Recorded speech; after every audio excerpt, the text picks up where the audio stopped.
promoted to higher grades and learnt other languages. If you look back, you will realize that your journey from crying and saying, ma, ma, ma, to the attainment of mastery in not one but many languages, has been a fascinating one. In this section we shall be discussing the salient features of language acquisition. You have been using language all your life. Now try to define accurately what it is that you have been using. Language consists of a system of symbols organized by means of certain rules that we use to communicate with each other. You will notice that language has three basic characteristics: at the presence of symbols, b, a set of rules to organize these symbols, and c, communication. Here we shall be discussing these three characteristics of language. The first characteristic of language is that it involves symbols. Symbols represent something or someone else. For example, the place where you live is called home, the place where you study is called school, the thing that you eat is called food. Words like home, school, food, and numerous other words do not in themselves carry any meaning. When these words are associated with some objects, events, they attain meaning and we begin recognizing those objects, events, etc. with particular words, symbols. We use symbols while thinking. The second characteristic of language is that it involves rules. While combining two or more words, we usually follow a definite and accepted order of presenting these words. For example, one would most likely say, I am going to school, and not school am going I. The third characteristic of language is that it is used for communicating one's thought, ideas, intentions, and feelings to others. On many occasions we communicate through the use of our body parts, called gestures or postures. This type of communication is called nonverbal communication. Some people who cannot use oral speech, like the ones with severe hearing and speech problems, communicate through signs. Sign language is also a form of language. Development of language. Language is a complex system and unique to human beings. Psychologists have tried to teach sign language, use of symbols, to chimpanzees, dolphins, parrots, etc. But it is observed that human language is more complex, creative, and spontaneous than the system of communication other animals can learn. There is also a great deal of regularity with which children all over the world seem to be learning the language or languages to which they are exposed. When you compare individual children, you find that they differ a great deal in the rate of their language development as well as in how they go about it. But when you take a general view of children's acquisition of language all over the world, you find some predictable pattern in which children proceed from almost no use of language to the point of becoming competent language users. Language develops through some of the stages discussed below. Newborn babies and young infants make a variety of sounds, which gradually get modified to resemble words. The first sound produced by babies is crying. Initial crying is undifferentiated and similar across various situations. Gradually, the pattern of crying varies in its pitch and intensity to signify different states such as hunger, pain, and sleepiness, etc. These differentiated crying sounds gradually become more meaningful cooing sounds, like AAA, ooh, etc. Usually to express happiness. At around 6 months of age, children enter the babbling stage. Babbling involves prolonged repetition of a variety of consonants and vowel sounds, for example, da, ah, ba. By about 9 months of age, these sounds get elaborated to strings of some sound combinations, such as da-da-da-da-da, into repetitive patterns called echolalia. While the early babblings are random or accidental in nature, the later babblings seem to be imitative of adult voices. Children show some understanding of a few words by the time they are 6 months old. Around the first birthday. The exact age varies from child to child. Most children enter the one-word stage. Their first word usually contains one syllable, ma or da, for instance. Gradually they move to one or more words which are combined to form whole sentences or phrases. So they are called hollow phrases. When they are 18 to 20 months of age, children enter a two-word stage and begin to use two words together. The two-word stage exemplifies telegraphic speech. Like telegrams, got admission, send money, it contains mostly nouns and verbs. Close to their third birthday, i.e. beyond 2.5 years, children's language development gets focused on rules of the language they hear. How is language acquired? You must be wondering, how do we learn to speak? As with many other topics in psychology, the question of whether a behavior develops as a result of inherited characteristics, nature, or from the effects of learning, nurture, has been raised with regard to language. Most psychologists accept that both nature and nurture are important in language acquisition. Behaviorist B.F. Skinner believed we learn language the same way as animals learn to pick keys or press bars, refer to Chapter 6 on learning. Language development, for the behaviorists, follow the learning principles, such as association, the sight of bottle with the word bottle, imitation, adults' use of word bottle, and reinforcement, smiles and hugs. When the child says something right, there is also evidence that children produce sounds that are appropriate to a language of the parent or caregiver and are reinforced for having done so. The principle of shaping leads to successive approximation of the desired responses so that the child eventually speaks as well as the adult.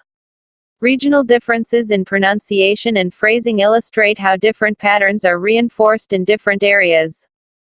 Linguist Noam Chomsky put forth the innate proposition of development of language. For him, the rate at which children acquire words and grammar without being taught cannot be explained only by learning principles. Children also create all sorts of sentences they have never heard and, therefore, could not be imitating. Children throughout the world seem to have a critical period, a period when learning must occur if it is to occur successfully, for learning language. Children across the world also go through the same stages of language development. Chomsky believes language development is just like physical maturation given adequate care, it just happens to the child. Children are born with universal grammar. They readily learn the grammar of whatever language they hear. Skinner's emphasis on learning explains why infants acquire the language they hear and how they add new words to their vocabularies. Chomsky's emphasis on our built-in readiness to learn grammar helps explain why children acquire language so readily without direct teaching. Language use. As we have discussed earlier, language use involves knowing socially appropriate ways of communication. Knowledge of vocabulary and syntax of a language does not ensure proper use of language to achieve the purpose of communication in a variety of social situations. When we use language, we have various pragmatic intentions such as requesting, asking, thanking, demanding, etc. In order to effectively serve these social goals, language use must be pragmatically correct or contextually appropriate besides being grammatical and meaningful. Children often have difficulty with choice of appropriate utterances for politeness or for requests, and their use of language conveys a demand or a command instead of a polite request. When children are engaged in conversations, they also have difficulty in taking turns in speaking and listening like adults.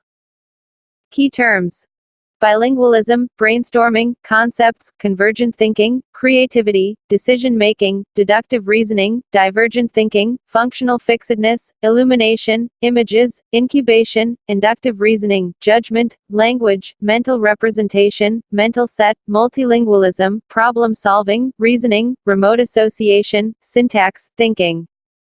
Summary. Thinking is a complex mental process through which we manipulate information, either acquired or stored.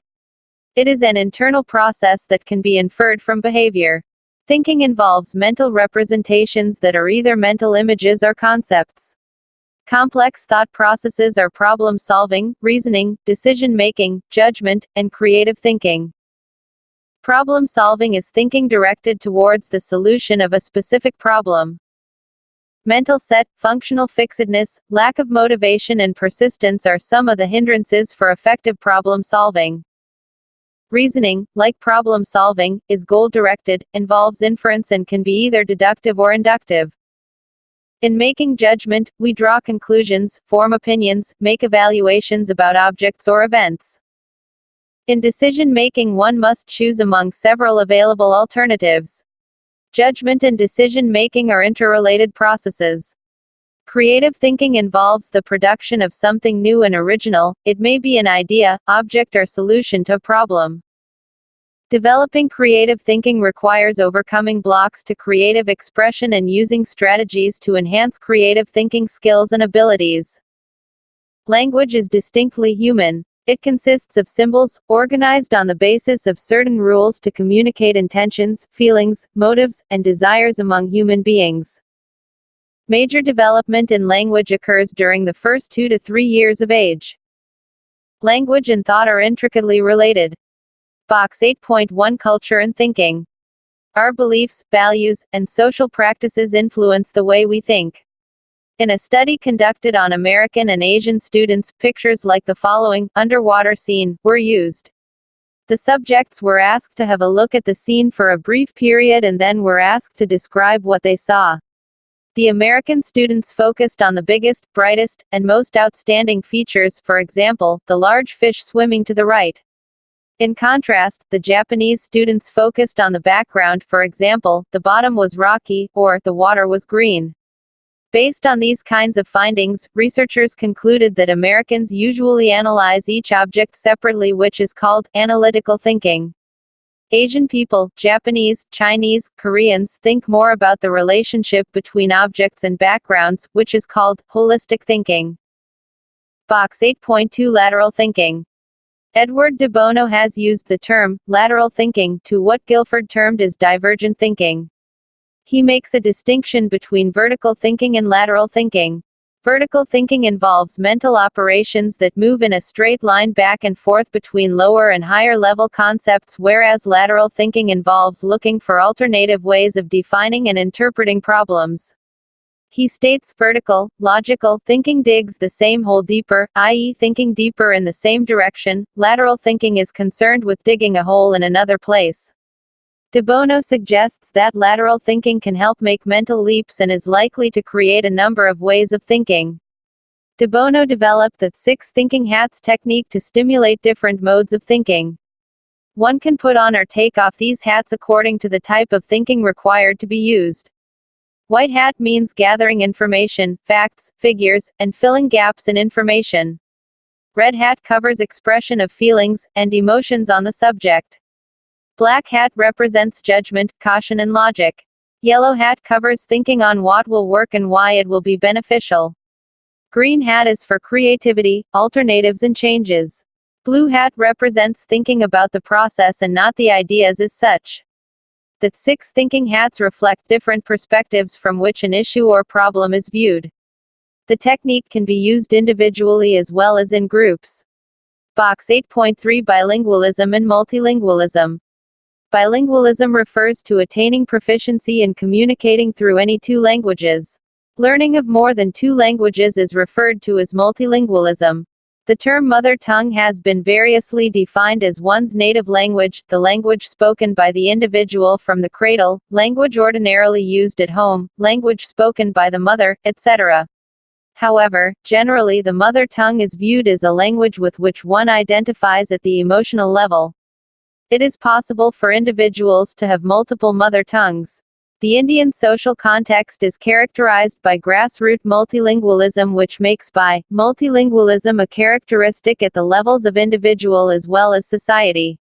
Most Indians use more than one language to communicate in various domains of their daily life activities. Thus, multilingualism is a way of life in India.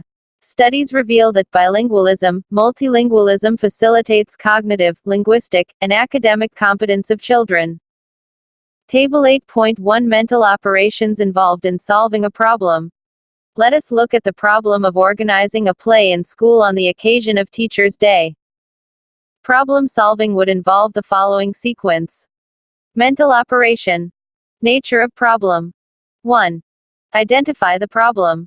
A week is left for Teachers' Day and you are given the task of organizing a play. 2. Represent the problem. Organizing a play would involve identification of an appropriate theme, screening of actors, actresses, arranging money, etc. 3. Plan the solution, set sub-goals. Search and survey various available themes for a play, and consult teachers and friends who have the expertise. The play to be decided, based on such considerations as cost, duration, suitability for the occasion, etc. 4.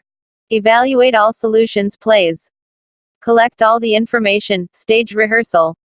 5. Select one solution and execute it. Compare and verify the various options to get the best solution, the play. 6. Evaluate the outcome. If the play, solution, is appreciated, think about the steps you have followed for future reference. For yourself as well as for your friends. Rethink and redefine problems and solutions. After this special occasion, you can still think about ways to plan a better play in future. Review questions. Explain the nature of thinking. What is a concept? Explain the role of concept in the thinking process. Identify obstacles that one may encounter in problem solving. How does reasoning help in solving problems? Are judgment and decision-making interrelated processes? Explain. Why is divergent thinking important in creative thinking process? What are the various barriers to creative thinking? How can creative thinking be enhanced? Does thinking take place without language? Discuss. How is language acquired in human beings? Project ideas. Observe children of 1 year, 2 years, and 3 years old over a period of 1 week. Record the speech and note how the child is learning words and how many words the child has learned over this period. Make a collage of news headlines, advertisements, cartoons, etc. and arrange them in your own way to depict a particular theme or a context other than the one in which they were used. Write an original message or slogan to describe it. Reflect on the steps and the barriers you experienced in thinking of original ideas. Chapter 9. Motivation and Emotion. After reading this chapter, you would be able to understand the nature of human motivation. Describe the nature of some important motives. Describe the nature of emotional expression. Understand the relationship between culture and emotion, and know how to manage your own emotions. Contents. Introduction. Nature of motivation. Types of motives. Biological motives. Psychosocial motives. Maslow's hierarchy of needs. Self-motivation, box 9.1. Nature of emotions. Physiological basis of emotions. Physiology of emotion, box 9.2. Lie detection, box 9.3. Cognitive basis of emotions. Cultural basis of emotions. Expression of emotions. Culture and emotional expression. Culture and emotional labeling. Managing negative emotions. Post-traumatic stress disorder, box 9.4. Management of examination anxiety, box 9.5. Enhancing positive emotions. Emotional intelligence, box 9.6. Key terms. Summary. Review questions. Project ideas. Emotion has taught mankind to reason. Marquis de Vauvenargues. Introduction. Sunita, a girl from a little-known town, puts in 10 to 12 hours of hard work every day in order to get through the various engineering entrance examinations. Hemant, a physically challenged boy, wants to take part in an expedition and trains himself extensively in a mountaineering institute. Aman saves money from his scholarship so that he can buy a gift for his mother. These are just a few examples, which indicate the role motivation plays in human behavior. Each of these behaviors are caused by an underlying motive. Behavior is goal-driven. Goal-seeking behavior tends to persist until the goal is achieved. For achieving their goals, people plan and undertake different activities. How is Sunita going to feel if after all the hard work she has put in, she does not succeed or Aman's scholarship money gets stolen? Sunita, perhaps, will be sad and Aman angry. This chapter will help you to understand the basic concepts of motivation and emotion, and related developments in these two areas. You will also get to know the concepts of frustration and conflict. The basic emotions, their biological bases, overt expressions, cultural influences, their relationship with motivation, and some techniques to help you manage your emotions better will also be dealt with. Nature of motivation. The concept of motivation focuses on explaining what moves behavior. In fact, the term motivation is derived from the Latin word mover, referring to movement of activity. Most of our everyday explanation of behavior is given in terms of motives. Why do you come to the school or college? There may be any number of reasons for this behavior, such as you want to learn or to make friends, you need a diploma or degree to get a good job, you want to make your parents happy, and so on. Some combination of these reasons and/or others would explain why you choose to go in for higher education. Motives also help in making predictions about behavior. A person will work hard in school, in sports, in business, in music, and in many other situations, if she or he has a very strong need for achievement. Hence, motives are the general states that enable us to make predictions about behavior in many different situations. In other words, motivation is one of the determinants of behavior. Instincts. Drives, needs, goals, and incentives come under the broad cluster of motivation. The motivational cycle. Psychologists now use the concept of need to describe the motivational properties of behavior. A need is lack or deficit of some necessity. The condition of need leads to drive.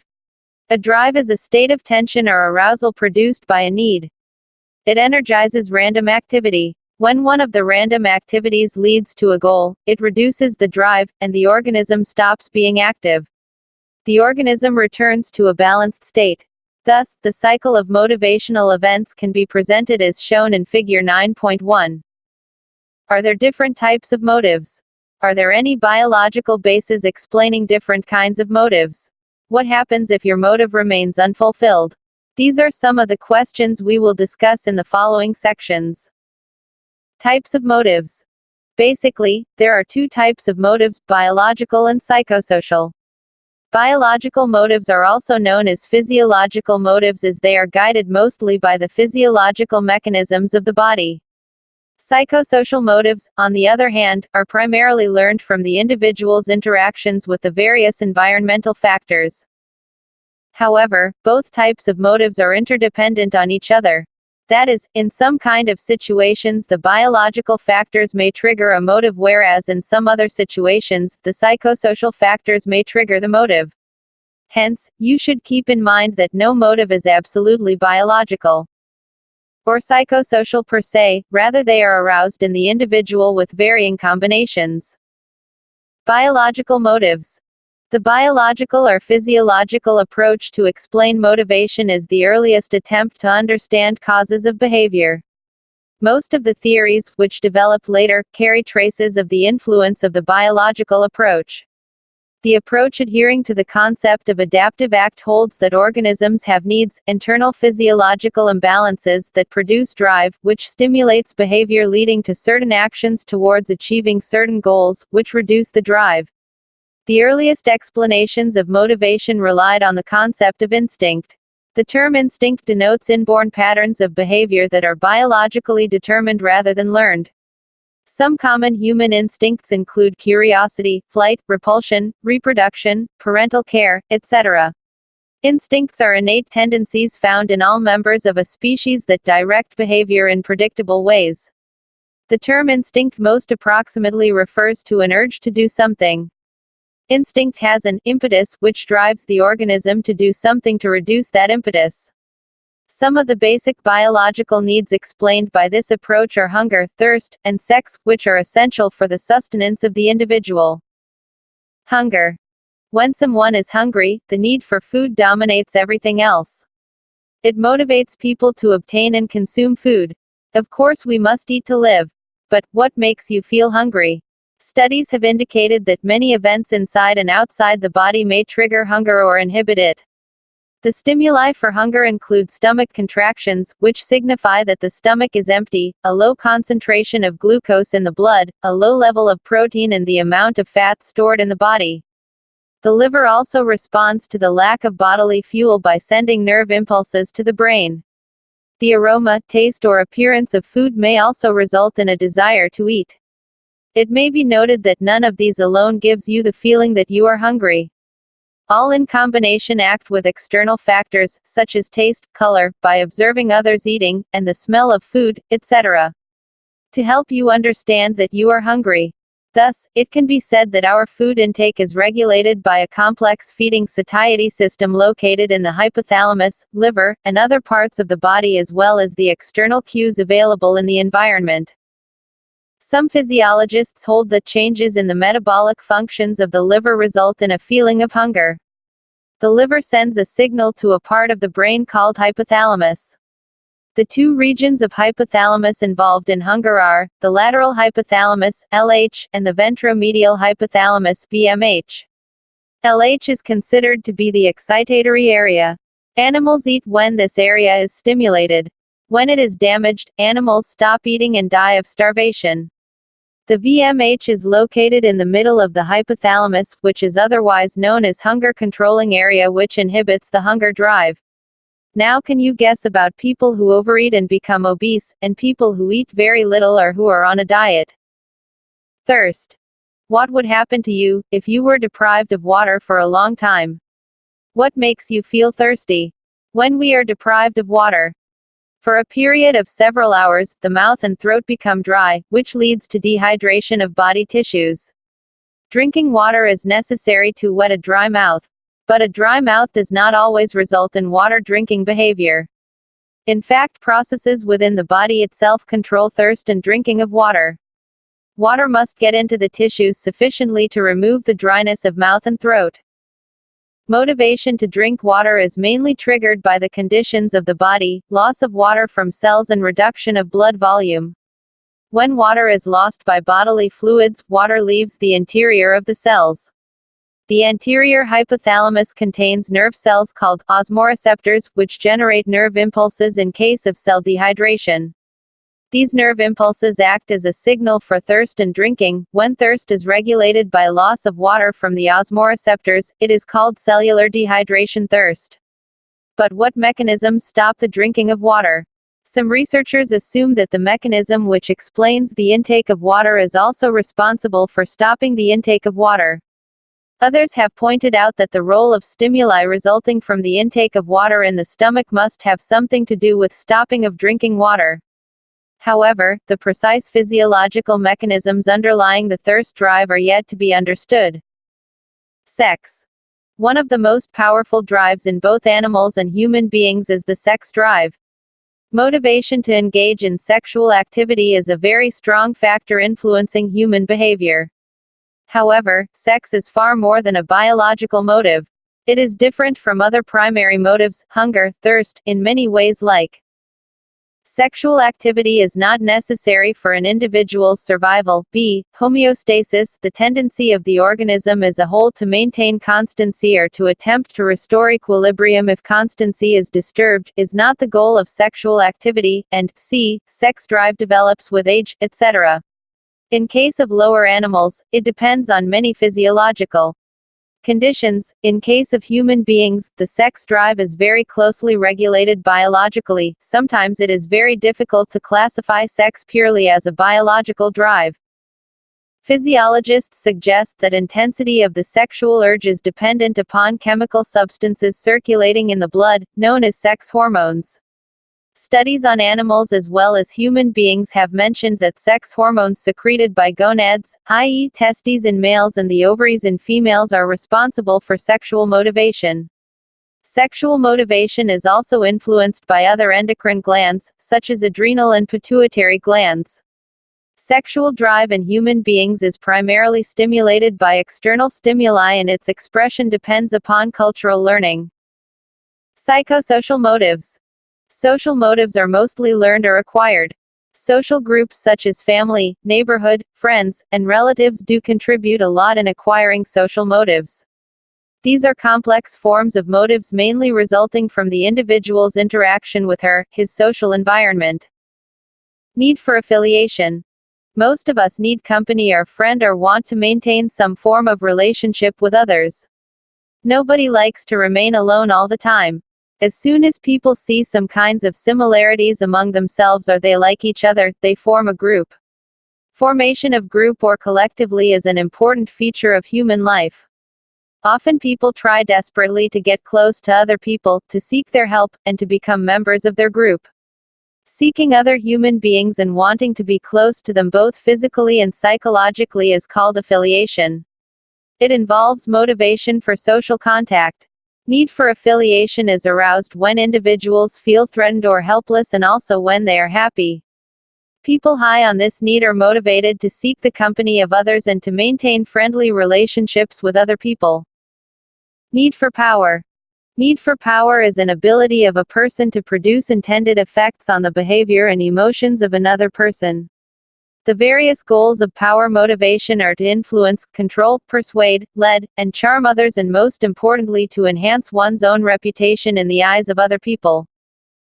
David McClelland, 1975, described 4 general ways of expression of the power motive. First, people do things to gain feeling of power and strength from sources outside themselves by reading stories about sports stars or attaching themselves to a popular figure. Second, power can also be felt from sources within us and may be expressed by building up the body and mastering urges and impulses. Third, people do things as individuals to have an impact on others. For example, a person argues, or competes with another individual in order to have an impact or influence on that person. Fourth, people do things as members of organizations to have an impact on others, as in the case of the leader of a political party, the individual may use the party apparatus to influence others. However, for any individual, one of these ways of expressing power motivation may dominate, but with age and life experiences, it varies. Need for achievement. You might have observed some students work very hard and compete with others for good marks, grades in the examination, as good marks, grades will create opportunities for higher studies and better job prospects. It is the achievement motivation, which refers to the desire of a person to meet standards of excellence. Need for achievement, also known as ENAC, energizes and directs behavior as well as influences the perception of situations. During the formative years of social development, children acquire achievement motivation. The sources from which they learn it include parents, other role models, and socio-cultural influences. Persons high in achievement motivation tend to prefer tasks that are moderately difficult and challenging. They have stronger than average desire for feedback on their performance, that is to know how they are doing, so that they can adjust their goals to meet the challenge. Curiosity and exploration. Often people engage in activities without a clear goal or purpose, but they derive some kind of pleasure out of it. It is a motivational tendency to act without any specific identifiable goal. The tendency to seek for a novel experience, gain pleasure by obtaining information, etc. are signs of curiosity. Hence, curiosity describes behavior whose primary motive appears to remain in the activities themselves. What will happen if the sky falls on us? Questions of this kind, what will happen if, stimulate intellectuals to find answers. Studies show that this curiosity behavior is not only limited to human beings, animals too show the same kind of behavior. We are driven to explore the environment by our curiosity and our need for sensory stimulation. The need for varied types of sensory stimulations is closely related to curiosity. It is the basic motive, and exploration and curiosity are the expressions of it. Our ignorance about a number of things around us becomes a powerful motivator to explore the world. We get easily bored with repetitive experiences. So we look for something new. In the case of infants and small children, this motive is very dominant. They get satisfaction from being allowed to explore, which is reflected in their smiling and babbling. Children become easily distressed when the motive to explore is discouraged, as you have read in Chapter 4. Maslow's hierarchy of needs. There are various views on human motivation. The most popular among these is given by Abraham H. Maslow, 1968-1970. He attempted to portray a picture of human behavior by arranging the various needs in a hierarchy. His viewpoint about motivation is very popular because of its theoretical and applied value, which is popularly known as the theory of self-actualization. See Figure 9.3. Maslow's model can be conceptualized as a pyramid in which the bottom of this hierarchy represents basic physiological or biological needs which are basic to survival, such as hunger, thirst, etc. Only when these needs are met, the need to be free from threatened danger arises. This refers to the safety needs of physical and psychological nature. Next comes the need to seek out other people, to love and to be loved. After these needs are fulfilled, the individual strives for esteem, i.e., the need to develop a sense of self-worth. The next higher need in the hierarchy reflects an individual's motive towards the fullest development of potential, i.e., self-actualization. A self-actualized person is self-aware, socially responsive, creative, spontaneous, open to novelty and challenge. She or he also has a sense of humor and capacity for deep interpersonal relationships.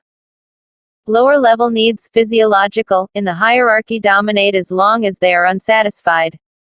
Once they are adequately satisfied, the higher needs occupy the individual's attention and effort. However, it must be noted that very few people reach the highest level because most people are concerned more with the lower-level needs. Activity 9.1. Actual actions sometimes contradict the hierarchy of needs. Soldiers, police officers, and fire personnel have been known to protect others by facing very endangering situations, seemingly in direct contradiction to the prominence of safety needs. Why does it happen? Discuss it in your group and then with your teacher. Frustration and conflict. So far we have taken a look at the various theoretical perspectives on motivation. They explain the process of motivation and what leads to motivated action and what are the reasons for different motives. Now we will try to understand what happens when motivated action is blocked or it fails due to certain reasons. We will also try to understand what happens when one is faced with more than one motive or need at the same time. These two concerns can be explained in the form of two important concepts related to motivation, namely frustration and conflict. Frustration.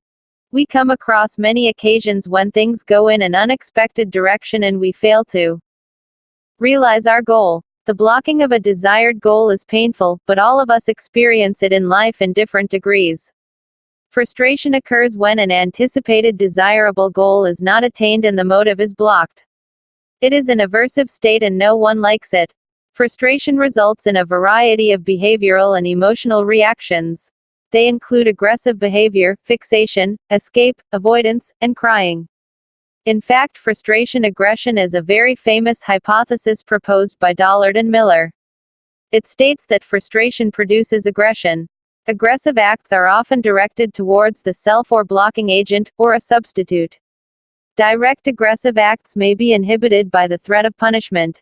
The main sources or causes of frustration are found in 1. Environmental forces, which could be physical objects, constraining situations or even other people who prevent a person from reaching a particular goal. 2. Personal factors like inadequacies or lack of resources that make it difficult or impossible to reach goals. And 3. Conflicts between different motives.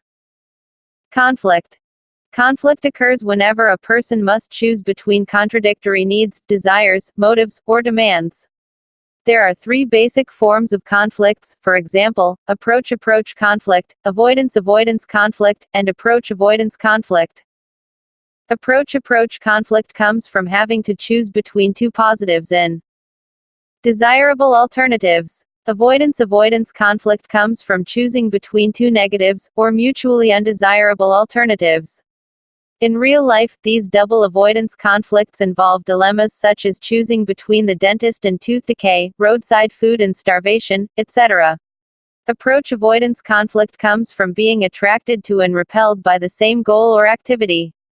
These types of conflicts are also difficult to resolve, as they are more troublesome than avoidance conflicts. A central characteristic of approach avoidance conflict is ambivalence, a mix of positive and negative conflicts. Some examples of approach avoidance conflicts are, a person wanting to buy a new motorbike but not wanting to make monthly payments, wanting to eat when one is overweight, and planning to marry someone his parents strongly disapprove of. Many of life's important decisions have approach avoidance dimensions. A major source of frustration lies in motivational conflict. In life, we are often influenced by a number of competing forces that propel us in different directions. Such situations demonstrate the condition of conflict. Hence, the simultaneous existence of multiple wishes and needs characterize conflict. In all the cases of conflicts, the selection of one option against the other depends on the relative strength, importance of one over the other, and environmental factors. Conflicting situations should be resolved after due consideration of the pros and cons of each of the choices. A point to note here is that conflicts cause frustration, which in turn can lead to aggression. For instance, a young man who wants to be a musician but is pursuing a course in management due to parental pressure and is not able to perform as per the expectations of his parents may turn aggressive upon being questioned on his poor performance in the course. Activity 9.2. Try to answer the following questions and work on the weaker areas. List the plans, activities you intend to undertake during this week. Do you have any goals set for the month ahead? If yes, what are they? Try to list them. Do you have a daily routine chart? If not, then try to prepare one by distributing your time judiciously for studies, rest, recreation, and other activities, if any. Are you able to follow your routine chart successfully? If you already have one. If you are not able to follow a routine successfully, think about the ways in which you could overcome your irregular habits and try to follow them. Nature of emotions. Swati is very happy. Her examination result has been declared today and she has topped the class. She is feeling euphoric. However, her friend Pranoy is feeling sad, as he has not done well. Among her friends, some are feeling jealous of Swati's achievement. Jeevan, who has not performed up to his expectation, is angry with himself. He feels unhappy that his parents would be very disappointed. Joy, sorrow, hope, love, excitement, anger, hate, and many such feelings are experienced in the course of the day by all of us. The term emotion is often considered synonymous with the terms feeling and mood. Feeling denotes the pleasure or pain dimension of emotion, which usually involves bodily functions. Mood is an affective state of long duration but of lesser intensity than emotion. Both these terms are narrower than the concept of emotion. Emotions are a complex pattern of arousal, subjective feeling, and cognitive interpretation. Emotions, as we experience them, move us internally, and this process involves physiological as well as psychological reactions. Emotion is a subjective feeling and the experience of emotions varies from person to person. In psychology, attempts have been made to identify basic emotions. It has been noted that at least 6 emotions are experienced and recognized everywhere. These are anger, disgust, fear, happiness, sadness, and surprise. NCERT has proposed a set of 10 basic emotions, i.e., joy, surprise, anger, disgust, contempt, fear, shame, guilt, interest, and excitement, with combinations of them resulting in other emotional blends. According to Plutchik, there are 8 basic or primary emotions. All other emotions result from various mixtures of these basic emotions. He arranged these emotions in 4 pairs of opposites, i.e., joy, sadness, acceptance, disgust, fear, anger, and surprise, anticipation. Emotions vary in their intensity, high, low, and quality: happiness, sadness, fear. Subjective factors and situational contexts influence the experience of emotions. These factors are gender, personality, and psychopathology of certain kinds. Evidence indicates that women experience all the emotions except anger more intensely than men. Men are prone to experience high intensity and frequency of anger. This gender difference has been attributed to the social roles attached to men, competitiveness, and women, affiliation and caring. Physiologicalbasis of emotions. Divya is desperate to get a job. She has prepared well for the interview and feels confident. As she enters the room and the interview begins, she becomes extremely tense. Her feet go cold, her heart starts pounding, and she is unable to answer appropriately. Why did this happen? Try thinking about a similar situation that you have faced sometime in your life. Can you describe probable reasons for this? As we will see, a great deal of physiological changes happen when we experience emotion. When we are excited, afraid, or angry, these bodily changes might be relatively easy to note.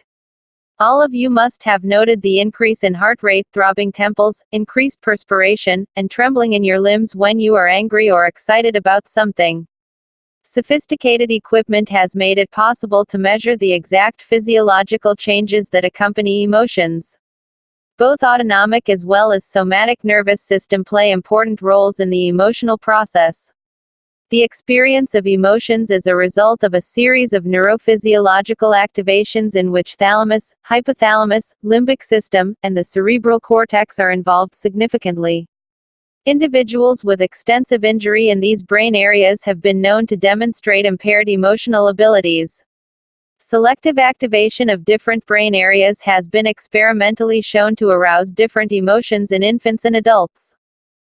One of the earliest physiological theories of emotion was given by James, 1884, and supported by Lange, hence, it has been named the James-Lange theory of emotion, see Figure 9.5. The theory suggests that environmental stimuli elicit physiological responses from viscera, the internal organs like heart and lungs, which in turn, are associated with muscle movement. For example, startling at an unexpected intense noise triggers activation in visceral and muscular organs followed by an emotional arousal.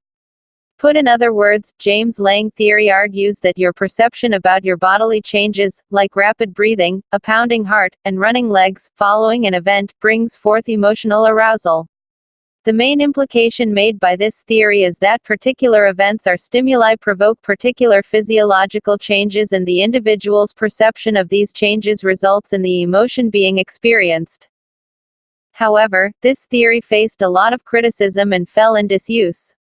Another theory was proposed by Cannon, 1927, and Bard, 1934. The Cannon-Bard theory claims that the entire process of emotion is mediated by thalamus, which after perception of the emotion-provoking stimulus, conveys this information simultaneously to the cerebral cortex and to the skeletal muscles and sympathetic nervous system. The cerebral cortex then determines the nature of the perceived stimulus by referring to past experiences. This determines the subjective experience of the emotion. At the same time, the sympathetic nervous system and the muscles provide physiological arousal and prepare the individual to take action, see Figure 9.6. The ANS is divided into two systems, sympathetic and parasympathetic. These two systems function together in a reciprocal manner. In a stressful situation, the sympathetic system prepares the body to face the situation. It strengthens the internal environment of the individual by controlling the fall in heart rate, blood pressure, blood sugar, etc. It induces a state of physiological arousal that prepares the individual for fight or flight response in order to face the stressful situation. As the threat is removed, the parasympathetic system gets active and restores the balance by calming the body. It restores and conserves energy and brings the individual back to a normal state. Though acting in an antagonistic manner, the sympathetic and parasympathetic systems are complementary to each other in completing the process of experience and expression of emotion. Cognitive bases of emotions. Most psychologists today believe that our cognitions, i.e., our perceptions, memories, interpretations, are essential ingredients of emotions. Stanley Schachter and Jerome Singer have proposed a two-factor theory in which emotions have two ingredients, physical arousal and a cognitive label. They presumed that our experience of emotion grows from our awareness of our present arousal. They also believed that emotions are physiologically similar. For example, your heart beats faster when you are excited or scared or angry. You are physiologically aroused and look to the external world for explanation. Thus, in their view, an emotional experience requires a conscious interpretation of the arousal. If you are aroused after physical exercise and someone teases you, the arousal already caused by the exercise may lead to provocation. To test this theory, Schachter and Singer, 1962, injected subjects with epinephrine, a drug that produces high arousal. Then these subjects were made to observe the behavior of others, either in an euphoric manner, i.e., shooting papers at a waste basket, or in an angry manner, i.e., stomping out of the room. As predicted, the euphoric and angry behavior of others influenced the cognitive interpretation of the subject's own arousal. Or seen another person's face, still smile or frown in the same way that children with normal vision do. But on comparing different cultures, we see that learning plays an important role in emotions. This happens in two ways. First, cultural learning influences the expression of emotions more than what is experienced. For example, some cultures encourage free emotional expression, whereas other cultures teach people, through modeling and reinforcement, to reveal little of their emotions in public.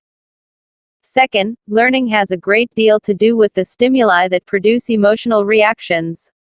It has been shown that individuals with excessive fears, phobia, of elevators, automobiles, and the like learned these fears through modeling, classical conditioning or avoidance conditioning. Culturalbascs of emotions. Till now we have been discussing the physiological and the cognitive bases of emotions. This section will examine the role of culture in emotions. Studies have revealed that the most basic emotions are inborn and do not have to be learned. Psychologists largely have a notion that emotions, especially facial expressions, have strong biological ties. For example, children who are visually impaired from birth and have never observed the smile. Expression of emotions. Do you get to know that your friend is happy or sad or indifferent? Does she or he understand your feelings? Emotion is an internal experience not directly observable by others. Emotions are inferred from verbal and nonverbal expressions. These verbal and nonverbal expressions act as the channels of communication and enable an individual to express one's emotions and to understand the feelings of others. Culture and emotional expression. The verbal channel of communication is composed of spoken words as well as other vocal features of speech like pitch and loudness of the voice. These nonverbal aspects of the voice and temporal characteristics of speech are called paralanguage. Other nonverbal channels include facial expression, kinetic gesture, posture, movement of the body, and proximal, physical distance during face-to-face interaction, behaviors. Facial expression is the most common channel of emotional communication. The amount and kind of information conveyed by the face is easy to comprehend as the face is exposed to the full view of others. See Figure 9.8. Facial expressions can convey the intensity as well as the pleasantness or unpleasantness of the individual's emotional state. Facial expressions play an important role in our everyday lives. There has been some research evidence supporting Darwin's view that facial expressions for basic emotions joy, fear, anger, disgust, sadness, and surprise are inborn and universal. Bodily movements further facilitate the communication of emotions. Can you feel the difference between your body movements when you feel angry and movements when you feel shy? Theater and drama provide an excellent opportunity to understand the impact of body movements in communicating emotions. The roles of gestures and proximal behaviors are also significant. You must have seen how in Indian classical dances like Bharatanatyam, Odissi, Kuchipudi, Kathak and others, emotions are expressed with the help of movements of eyes, legs, and fingers. The dancers are trained rigorously in the grammar of body movement and nonverbal communication to express joy, sorrow, love, anger, and various other forms of emotional states. The processes involved in emotions have been known to be influenced by culture. Current research has dealt more specifically with the issue of universality or culture specificity of emotions. Most of this research has been carried out on the facial expression of emotions as the face is open to easy observation, is relatively free from complexity and provides a link between subjective experience and overt expression of an emotion. Still, it must be emphasized that emotions are conveyed not only via face. A felt emotion may be communicated through other nonverbal channels as well, for example, gaze behavior, gestures, paralanguage, and proximal behavior. The emotional meaning conveyed via gestures, body language, varies from culture to culture. For example, in China, a hand clap is an expression of worry or disappointment, and anger is expressed with laughter. Silence has also been found to convey different meanings for different cultures. For example, in India, deep emotions are sometimes communicated via silence. This may convey embarrassment during communication in Western countries. Cultural differences have also been found in the gaze behavior. It has been observed that the Latin Americans and the Southern Europeans direct their gaze to the eyes of the interactant. Asians, in particular, Indians and Pakistanis, prefer a peripheral gaze, looking away from the conversational partner, during an interaction. The physical space proximity also divulges different kinds of emotional meaning during emotional exchanges. The Americans, for example, do not prefer an interaction too close. The Oriental Indians consider a close space comfortable for an interaction. In fact, the touching behavior in physical proximity is considered reflective of emotional warmth. For example, it was observed that the Arabs experience alienation during an interaction with the North Americans who prefer to be interacted from outside the olfactory, too close, zone. Activity 9.3. Emotional expressions vary in their intensity as well as variety. In your spare time, try collecting from old magazines or newspapers as many pictures of different individuals expressing various emotions. Make picture cards pasting each photograph on a piece of cardboard and number them. You can make a set of such cards that represent different emotional expressions. Involve a group of your friends in the activity. Display these cards one by one to your friends and ask them to identify the emotions being portrayed. Note down the responses and notice how your friends differ from each other in labeling the same emotion. You can also try to categorize the pictures using categories like positive and negative, intense and subtle emotions, and so on. Try to notice how people differ from each other in expressing the same emotion. What could be the reason for such differences? Discuss in class. Culture and emotional labeling. Basic emotions also vary in the extent of elaboration and categorical labels. The Tahitian language includes 46 labels for the English word anger. When asked to label freely, the North American subjects produced 40 different responses for the facial expression of anger and 81 different responses for the facial expression of contempt. The Japanese produced varied emotional labels for facial expressions of happiness, 10 labels, anger, 8 labels, and disgust, 6 labels. Ancient Chinese literature cites 7 emotions, namely, joy, anger, sadness, fear, love, dislike, and liking. Ancient Indian literature identifies 8 such emotions, namely, love, mirth, energy, wonder, anger, grief, disgust, and fear. In Western literature, certain emotions like happiness, sadness, fear, anger, and disgust are uniformly treated as basic to human beings. Emotions like surprise, contempt, shame, and guilt are not accepted as basic to all. In brief, it might be said that there are certain basic emotions that are expressed and understood by all despite their cultural and ethnic differences, and there are certain others that are specific to a particular culture. Again, it is important to remember that culture plays a significant role in all processes of emotion. Both expression and experience of emotions are mediated and modified by culture-specific display rules that delimit the conditions under which an emotion may be expressed and the intensity with which it is displayed. Managing negative emotions. Try living a day in which you do not feel any emotion. You would realize that it is difficult even to imagine a life without emotions. Emotions are a part of our daily life and existence. They form the very fabric of our life and interpersonal relations. Emotions exist on a continuum. There are various intensities of an emotion that can be experienced by us. You can experience extreme elation or slight happiness, severe grief or just pensiveness. However, most of us usually maintain a balance of emotions. When faced with a conflicting situation, individuals attempt to adjust and derive a coping mechanism either with task or defense-oriented reactions. These coping patterns help them prevent abnormal emotional reactions, such as anxiety, depression, etc. Anxiety is a condition that an individual develops in case of failure to adopt an appropriate ego defense. For example, if the individual fails to adhere to a defense of rationalization for his immoral act, like cheating or stealing, he may develop intense apprehension about the outcomes of such an act. Anxious individuals find it difficult to concentrate or to make decisions even for trivial matters. The state of depression affects an individual's ability to think rationally, feel realistically, and work effectively. The condition overwhelms the mood state of the individual. Because of its enduring nature, the individual who suffers from depression develops a variety of symptoms like difficulty in falling asleep, increased level of psychomotor agitation or retardation, decreased ability to think or concentrate, and loss of interest in personal or social activities, etc. In daily life, we are often faced with conflicting situations. Under demanding and stressful conditions, a lot of negative emotions like fear, anxiety, disgust, etc. develop in an individual to a considerable extent.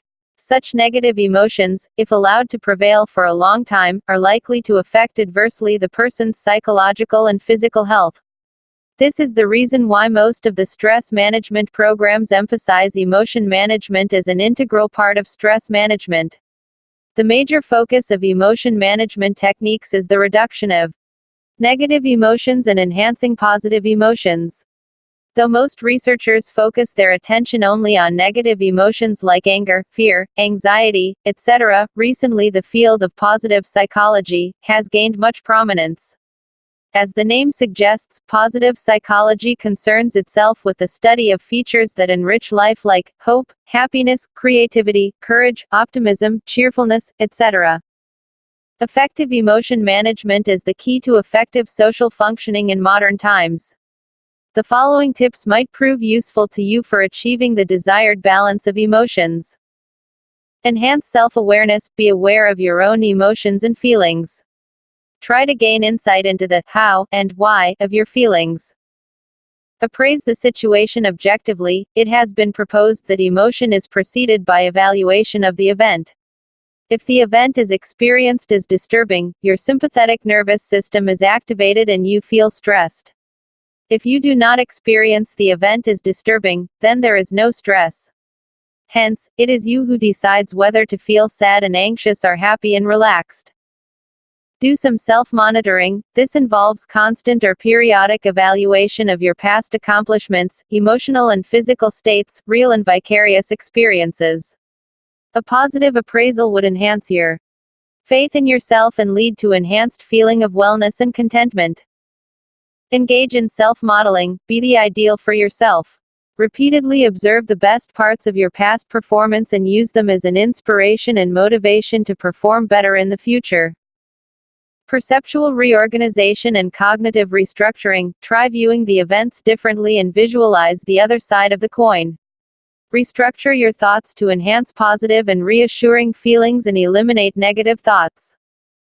Be creative. Find and develop an interest or a hobby. Engage in an activity that interests and amuses you. Develop and nurture good relationships. Choose your friends carefully. In the company of happy and cheerful friends, you will feel happy in general. Have empathy. Try understanding others' feelings too. Make your relationships meaningful and valuable. Seek as well as provide support mutually. Participate in community service. Help yourself by helping others. By doing. Box 9.5 Management of Examination Anxiety. For most of us, an approaching examination brings about a feeling of a churning stomach and anxiety. In fact, any situation which involves performing a task and the awareness of being evaluated for the performance is an anxiety-provoking situation for most people. A certain level of anxiety is definitely essential as it motivates and pushes us to put up our best performance, but a high level of anxiety becomes an impediment in optimum performance and achievement. An anxious individual is highly aroused physiologically and emotionally, and hence is not able to perform to the best of his abilities. An examination is a potentially stress-provoking situation, and like other stressful situations, coping involves two strategies, i.e., monitoring or taking effective action, and blunting or avoiding the situation. Monitoring involves taking effective and direct action to deal with the stressful situation. The following strategies can be used for monitoring. Prepare well for the examination and prepare well in advance. Give yourself ample time. Familiarize yourself with the pattern of question papers and frequently asked questions. This gives you a sense of predictability and control and reduces the stress potential of the examination. Have a rehearsal. Make yourself go through a mock examination. Ask your friend to test your knowledge. You can also rehearse mentally in your mind.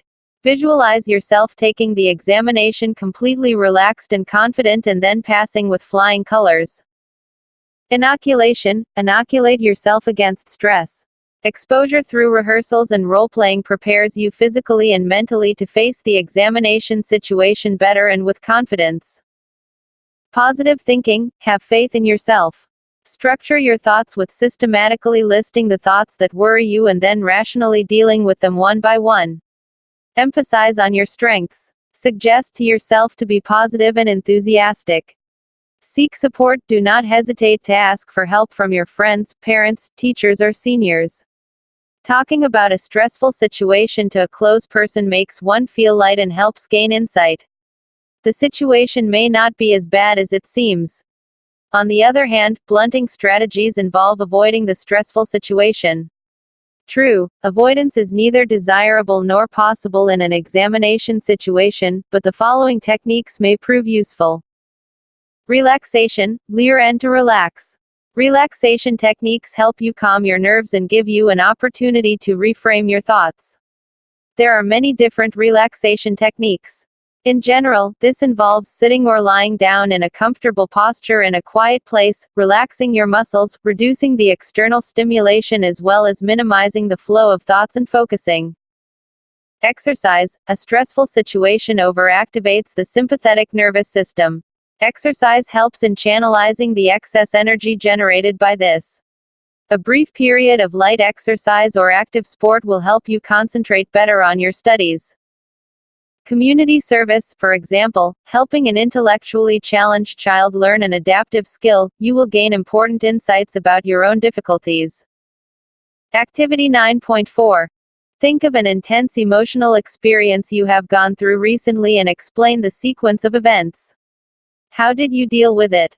Share it with your class. Managing your anger. Anger is a negative emotion.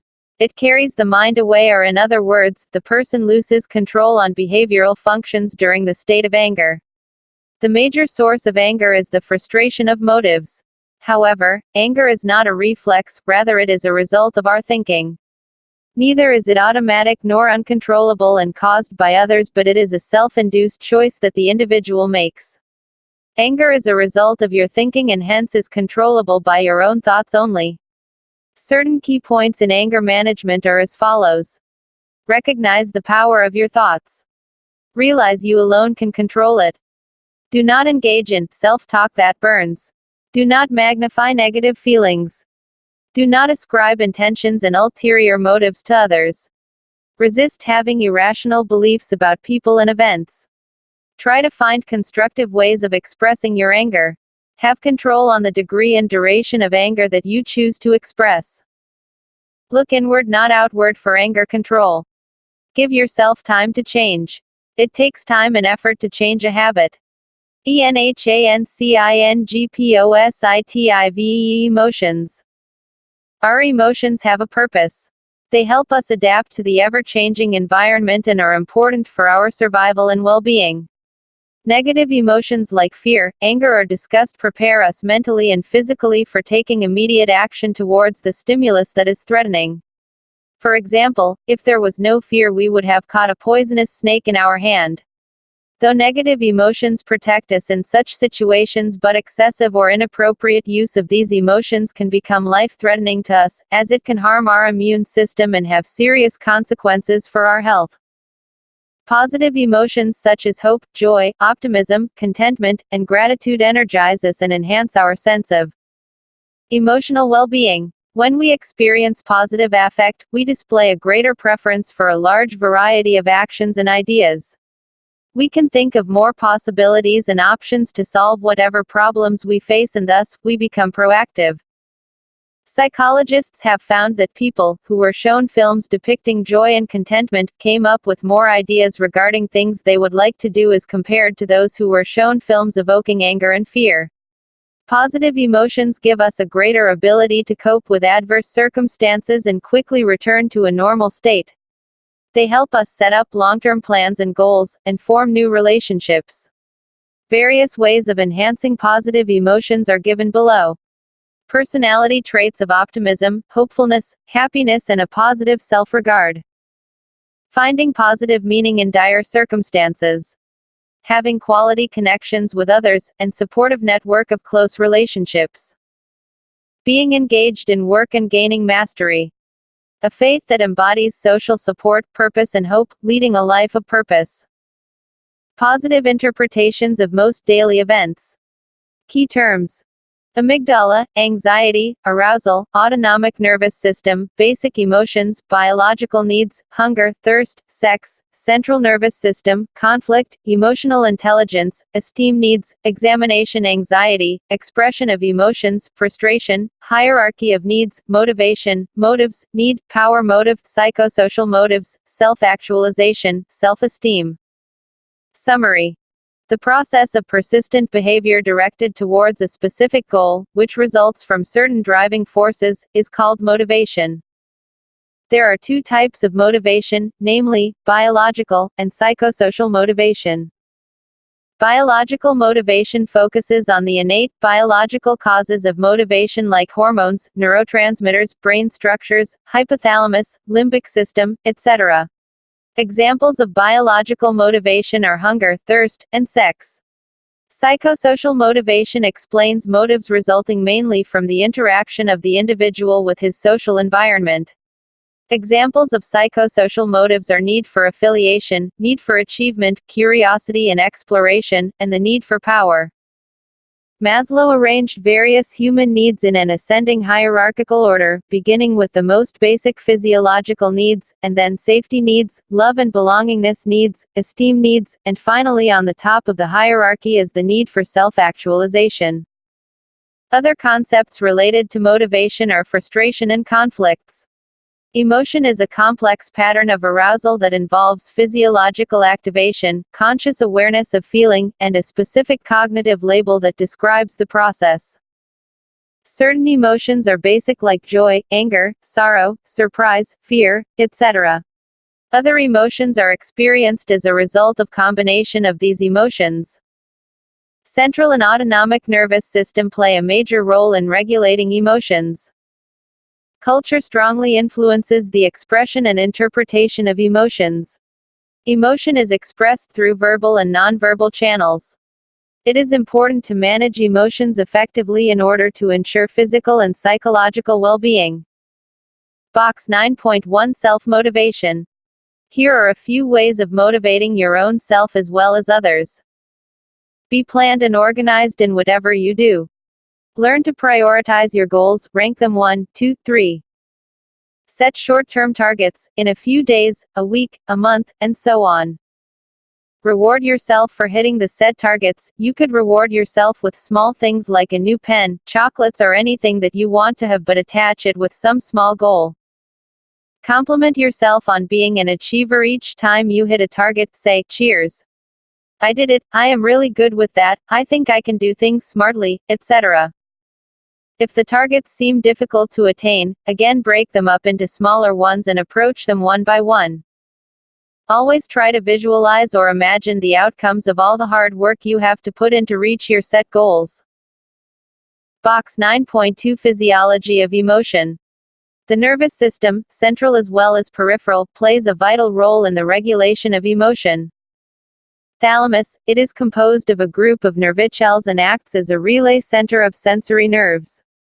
Stimulation of thalamus produces fear, anxiety, and autonomic reactions.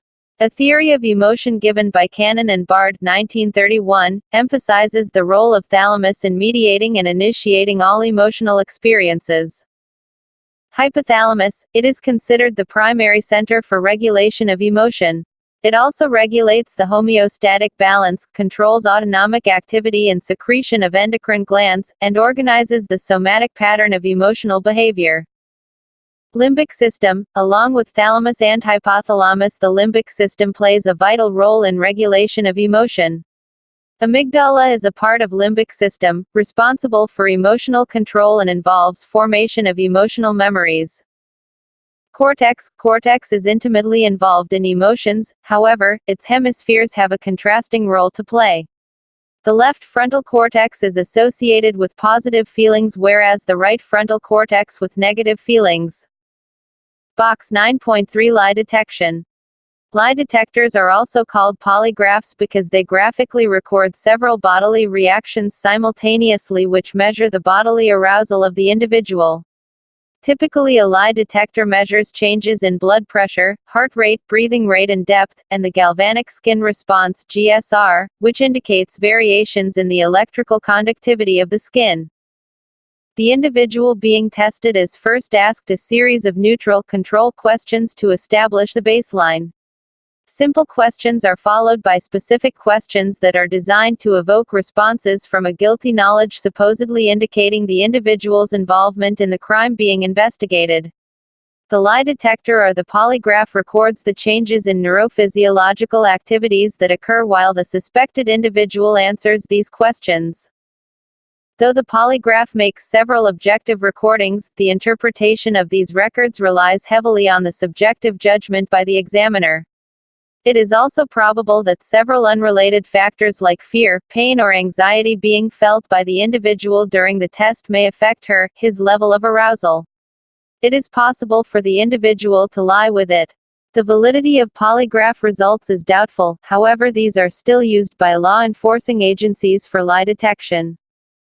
Box 9.4 Post-traumatic stress disorder. A disaster produces serious disruption of the functioning of human society, resulting in widespread material or environmental loss, which cannot be dealt with immediately with the existing resources. Disaster may be natural, like earthquake, cyclone, tsunami, or man-made, like war. The trauma an individual experiences during a disaster may range from mere perception of such an event to actually encountering it, which may be life-threatening. Either of these conditions may lead to development of post-traumatic stress disorder (PTSD), where the person tends to re-experience the event through flashbacks and get overwhelming thoughts about the event even after a substantial period of time. This condition makes a person emotionally disturbed and the person fails to adopt an appropriate coping strategy in regular activities. Emotions manifest in uniquely recognizable patterns with maladaptive behavior, like depression, and autonomic arousal. Box 9.6 Emotional intelligence. Expressions of emotion depend on regulation of emotion for self or others. Persons who are capable of having awareness of emotions for self or others and regulate accordingly are called emotionally intelligent. Persons who fail to do so, deviate and thereby develop abreaction of emotion, resulting in psychopathology of certain kinds. By emotional intelligence, we understand the ability to monitor one's own and others' emotions, to discriminate among them and to use the information to guide one's thinking and actions. Mayer and Solovey, 1999. The concept of emotional intelligence subsumes intrapersonal and interpersonal elements. The intrapersonal element includes factors like self-awareness, ability to keep negative emotions and impulses under control, and self-motivation, the drive to achieve despite setbacks, developing skills to attain targets and taking initiative to act on opportunities. The interpersonal element of emotional intelligence includes two components: social awareness, the awareness and the tendency to appreciate others' feelings, and social competence, social skills that help to adjust with others, such as team building, conflict management, skills of communicating, etc. Types of motives. Biological motives. Focus on the innate, biological causes of motivation like hormones, neurotransmitters, brain structures, hypothalamus, limbic system, etc. For example, hunger, thirst and sex motives. Psychosocial motives. Focus on psychological and social, as well as environmental, factors and how they interact with each other to produce motivation. For example, need for achievement, affiliation, power, curiosity and exploration, and self-actualization motives. Review questions. Explain the concept of motivation. What are the biological bases of hunger and thirst needs? How do the needs for achievement, affiliation, and power influence the behavior of adolescents? Explain with examples. What is the basic idea behind Maslow's hierarchy of needs? Explain with suitable examples. Does physiological arousal precede or follow an emotional experience? Explain. Is it important to consciously interpret and label emotions in order to explain them? Discuss. Giving suitable examples. How does culture influence the expression of emotions? Why is it important to manage negative emotions? Suggest ways to manage negative emotions. Project ideas. Using Maslow's hierarchy of needs, analyze what kind of motivational forces might have motivated the great mathematician S.A. Ramanujan and the great Chennai maestro Ustad Bismillah Khan Bharat Ratna to perform exceptionally in their respective fields. Now place yourself and 5 more known people in terms of need satisfaction. Reflect and discuss. In many households, family members do not eat without bathing first and practice religious fasts. How have different social practices influenced your expression of hunger and thirst? Conduct a survey on 5 people from different backgrounds and prepare a report. Glossary. Absolute threshold, the minimum intensity necessary for a stimulus to be detected. Accommodation, visual action of the ciliary muscles to change the shape of the lens. Acculturation, cultural and psychological changes resulting from continuous, first-hand contact between 2 distinctive cultural groups. Achievement need, motive, need to succeed, to perform better than others, to excel, to take challenging tasks which demonstrate person's ability. Acuity, the sharpness of vision. Adolescence, the developmental period of transition from childhood to early adulthood, starting at approximately 11 to 12 years of age and ending at 18 to 20 years of age. Adrenaline, a very vital hormone of the human body, which prepares one for fight, flight or fright response. Adrenocorticotropic hormone, ACTH, a hormone secreted by the anterior pituitary gland that stimulates the adrenal to secrete its corticoid hormones. Aerial perspective, a monocular cue to depth perception consisting of the relative clearness of objects under varying atmospheric conditions. Nearer objects are usually clearer in detail and color, whereas farther objects are less distinct. Afferent neurons, neurons involved in the process of sending information. After images, a visual image that persists after a stimulus is removed. All or none law, the rule that a neuron will always respond with its complete strength, action potential, to a stimulus or will not respond at all, regardless of the stimulus magnitude. Amplitude, in sound waves, the distance from the baseline to the peak of each sinusoidal wave. In the EEG measurement, the distance from the maximal and minimal voltage in the EEG record. In either case, it is commonly used as a measure of intensity. Amygdala, 2 almond-shaped neural clusters that are components of the limbic system and are linked to emotion. Animism, a facet of preoperational thought, the belief that inanimate objects have lifelike qualities and are capable of action. Anxiety, a general feeling of apprehension or dread, accompanied by predictable physiological changes. Approach conflict characterizing choice between 2 equally pleasurable or desirable goals. Approach avoidance conflict caused by a situation that has both positive and negative aspects. The individual, who is both repulsed and attracted by the same goal, exhibits the feelings of ambivalence. Arousal, a physiological state of the body. Artificial intelligence, AI, the field concerned with creating machines, e.g., computers that can perform complex tasks formerly considered to require human intelligence. Associative learning, learning that certain events occur together. The events may be 2 stimuli, as in classical conditioning, or a response and its consequences, as in operant conditioning. Attachment, a close emotional bond between the infant and the parents or caregiver. Attribution, inference about an individual's internal state based on the perception of external factors cues. Authoritative parenting, a parenting style in which parents encourage children to be independent but still place limits and control on their actions. Autonomic nervous system, a division of the peripheral nervous system that regulates smooth muscle, i.e. organ and glandular activities, includes the sympathetic and parasympathetic nervous system important in emotional behavior. Avoidance conflict between 2 equally undesirable or fear-evoking goals, the solution is often escaped. Axon, the part of the neuron that carries information away from the cell body to other neurons. Basic emotions, feeling states common to the human species from which other feeling states are derived. Behavior genetics, the study of the power and limits of genetic and environmental influences on behavior. Behavior, any covert or overt action, reaction a person or animal does that can be observed in some way. Behaviorism, a school of thought that emphasizes objectivity, observable behavioral responses, learning, and environmental determinants.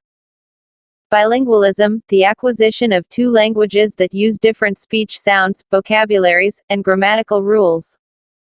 Binocular cues, depth cues, such as retinal disparity and convergence, that depend on the use of two eyes. Biofeedback, a procedure that permits individuals to monitor their own physiological processes, e.g., heart rate, blood pressure, which they are normally unaware of, to learn to control them. Blind spot, the point at which the optic nerve leaves the eye, creating a blind spot because no receptor cells are located there. Bottom-up processing, inform perception, progression from individual elements to the whole. Brainstem, the oldest part and central core of the brain, beginning where the spinal cord swells as it enters the skull, it is responsible for automatic survival functions. Brainstorming, a problem-solving strategy in which an individual or a group collects all possible ideas and evaluates them only after all ideas have been collected. Brightness, the psychological experience associated with a light's intensity, or wave amplitude. Cannon-barred theory, a theory of emotion that holds that bodily changes and the experience of emotion occur simultaneously. Case study, a technique in which one person is studied in depth.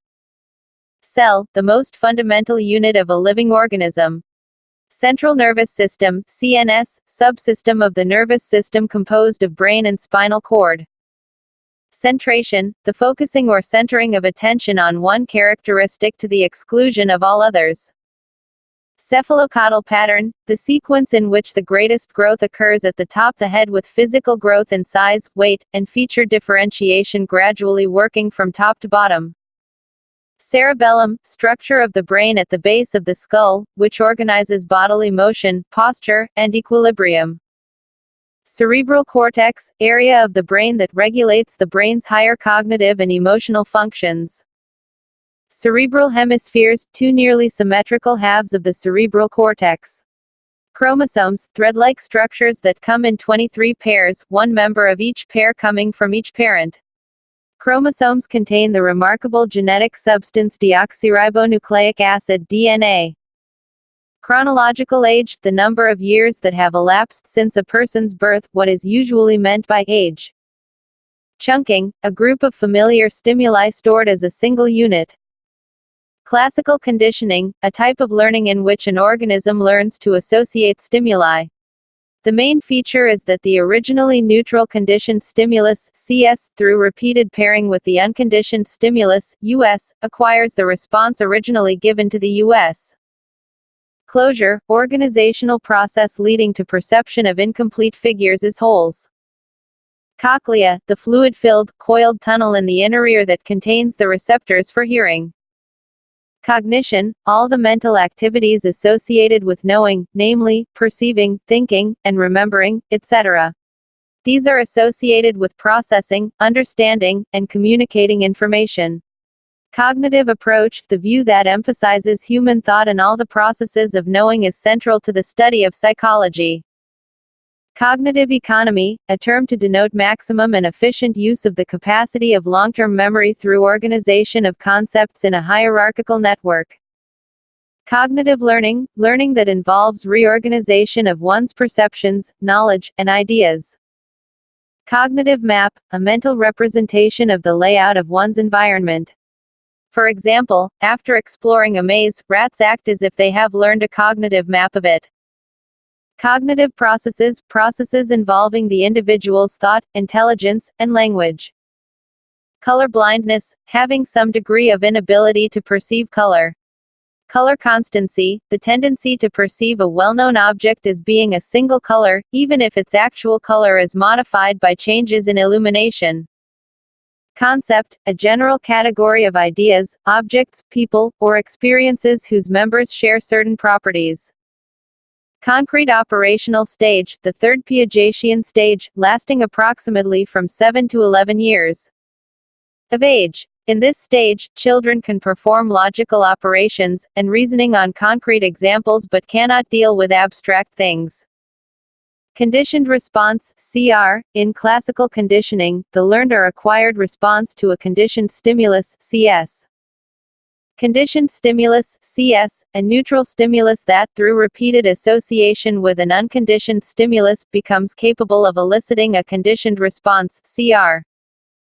Conditioning, a systematic procedure through which new responses are learned to stimuli. Cones, specialized visual receptors that play a key role in daylight vision and color vision. Confidentiality, researchers are responsible for keeping all of the data they collect completely anonymous.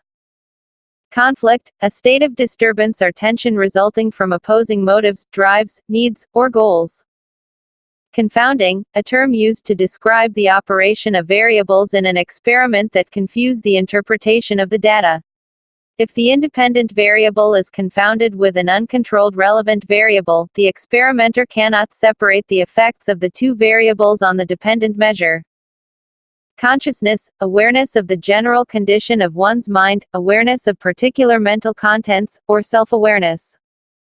Conservation, a belief in the permanence of certain attributes of objects or situations in spite of superficial changes. Content analysis, a procedure for analyzing the themes in qualitative data by determining the frequency of specific ideas, concepts, or terms in their relationship. Control group, subjects in a study who do not receive the special treatment given to the experimental group. Control processes, mechanisms which govern transfer of information from one system of storage to another. Convergent thinking, thinking that is directed toward one correct solution to a problem. Corpus callosum, a bundle of neural fibers connecting the two brain hemispheres and carrying messages between them. Correlational research, research with the goal of describing the strength of the relationship between two or more events or characteristics or variables.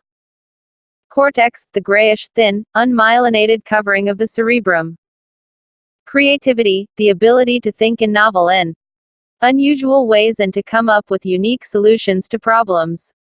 Culture, the widely shared customs, beliefs, values, norms, institutions, and other products of a community that are transmitted socially across generations. Dark adaptation, the process in which the eyes become more sensitive to light in low illumination. Data, qualitative and quantitative information related to mental processes and behavior, gathered from individuals. Debriefing, the procedure for informing a participant of the actual intent of an experiment after its successful completion. It is specially required if the participant was seriously misled during the conduct of experiment. Decision-making, the process of evaluating alternatives and making choices among them. Deductive reasoning, reaching a conclusion by accepting the premises of an argument and then following the formal logical rules. Deoxyribonucleic acid, DNA, the genetic material of the cell, located in the nucleus. Dependent variable, the factor that is measured in an experiment, it changes because of the manipulation of the independent variable. Depth perception, the perception of the distance of an object from the observer or the distance from front to back of a solid object. Development, it is the pattern of progressive, orderly, and predictable changes that begin at conception and continue throughout life. Difference threshold, the minimum difference between a pair of stimuli that can be perceived. Discrimination, in classical conditioning, the ability to distinguish between a conditioned stimulus and other stimuli that do not signal an unconditioned stimulus. In operant conditioning, responding differently to stimuli that signal a behavior will be reinforced or will not be reinforced. Divergent thinking, thinking that meets the criteria of originality, inventiveness, and flexibility. It calls for thinking in different directions, searching for a variety of answers to questions that can have several answers and is characteristic of creativity. Divided attention, the process by which attention is split between two or more sets of stimuli. Dual coding theory, Pavio's theory that memory is enhanced by forming semantic and visual codes, since either can lead to recall. Dyslexia, a general term referring to difficulty in reading. Echoic memory, a momentary sensory memory of auditory stimuli. If attention is elsewhere, sounds and words can still be recalled within 3 or 4 seconds. Efferent neurons, conducting or conveying nervous system impulses away from the central nervous system and toward effector units in muscles or glands. Egocentrism, a salient feature of pre-operational thought, which refers to the inability to distinguish between one's own perspective and someone else's perspective. Elaborative rehearsals, the linking of new information in short-term memory to familiar material stored in long-term memory. Emotion, complex pattern of changes in response to situation perceived as personally significant, including physiological arousal, feelings, thoughts, and behaviors. Emotional intelligence, the set of skills that underlie the accurate assessment, evaluation, expression, and regulation of emotions. Encephalization, the tendency for greater elaborations of the nervous system across evolutionary development to be directed towards the head end of the organism. Encoding, the process of recording information into the memory system for the first time. Endocrine glands, the glands, which secrete their hormones directly into the bloodstream. Environment, the aggregate of external conditions. Physical, biological, social and cultural that influence the functions of the organism. Episodic memory, LTM component that stores autobiographic information coded for reference to a timeframe for past occurrences. Esteem needs, in Maslow's theory, needs for prestige, success, and self-respect. They can be fulfilled after belongingness and love needs are satisfied. Eustachian tube, passage that connects the middle ear to the throat and allows release of pressure. Evolution, the theory proposed by Charles Darwin that over time organisms originate and change in response to adaptational demands of their unique environments.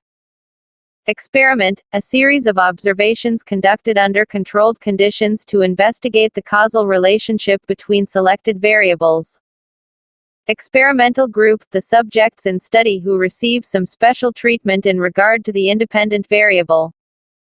Explicit memory, memory of facts and experiences that one can consciously know and declare, also called declarative memory. Extinction, the diminishing of a conditioned response, occurs in classical conditioning when an unconditioned stimulus, US, does not follow a conditioned stimulus, CS, occurs in operant conditioning when a response is no longer reinforced. Feedback, information regarding performance on a learning task, also called knowledge of results. Field experiment, an experiment carried out in a natural, real-world setting in which variables are manipulated in some manner and observed for their reactions. Fight or flight syndrome, it is an acute reaction to stress in which an individual reacts to stimulus by fighting against stress or runs away from stressful stimulus. Fine motor skills that involve more finely tuned movements, such as finger dexterity. Formal operational stage, the fourth Piagetian stage in which the individuals move beyond the world of actual or concrete experiences and think in abstract and more logical terms.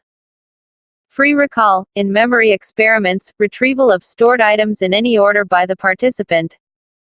Frontal lobe, the portion of the cerebral cortex lying just behind the forehead, involved in speaking and muscle movements and in making plans and judgments. Frustration, state assumed to exist when goal-directed activity is blocked in some manner. Fugue state, amnesia accompanied by actual physical flight, the person may wander away for several hours or move to another area and establish a new life. Functional fixedness, the tendency to think of things only in terms of their usual functions, an impediment to problem solving. Functionalism, the school of psychology that emphasized the utilitarian, adaptive functions of the human mind or consciousness. Galvanic skin response (GSR), changes in electrical conductivity of, or activity in, the skin, detected by a sensitive galvanometer. Gender, the social dimension of being male or female. Gender identity, the sense of being male or female, which most children acquire by the time they are 3 years old. Gender role, a set of expectations that prescribe how females and males should think, act and feel. Generalization, the tendency, once a response has been conditioned, for stimuli similar to the conditioned stimulus to evoke similar responses. Genes, the units of hereditary information, short chromosome segments composed of DNA. Genes act as blueprints for cells to reproduce themselves and manufacture the proteins that maintain life. Gestalt, an organized whole. Gestalt psychologists emphasize our tendency to integrate pieces of information into meaningful wholes. Gestalt psychology, a branch of psychology in which behavior is viewed as an integrated whole, greater than the sum of its parts. Grammar is the set of rules indicating how the elements of language may be combined to make intelligible sentences. Gross motor skills that involve large muscle activities, such as walking. Group test, a test administered to several people at one time by a single tester. Hemispheres, the symmetrical halves of the cerebrum or cerebellum. Hemispheric dominance refers to control of key motor and cognitive functions by one hemisphere, generally the left hemisphere. Heredity, the biological transmission of traits from parents to offspring. Hierarchy of needs, Maslow's pyramid represents motivational needs in a hierarchy. The more basic needs, such as physiological and safety needs, are at the bottom, followed by the higher level needs, such as love and esteem, and self-actualization at the top. To move up the hierarchy, a person must have the basic physiological needs met first. Homeostasis, the physiological tendency to maintain an internal, bodily state of balance in terms of food, water, air, sleep, and temperature. Homo sapiens, the scientific nomenclature of modern human beings. Hormones, chemical substances secreted by glands into the bloodstream. Hue, color. Humanistic psychology, the approach to psychology that emphasizes the person, or the self, and personal growth and development. Hypothalamus, a neural structure located just below the thalamus. It includes centers that govern motivated behavior such as eating, drinking, sex, and emotions. It also regulates endocrine activity and maintains body homeostasis. Hypothesis, a tentative statement of the relationship between variables as answer to the research question.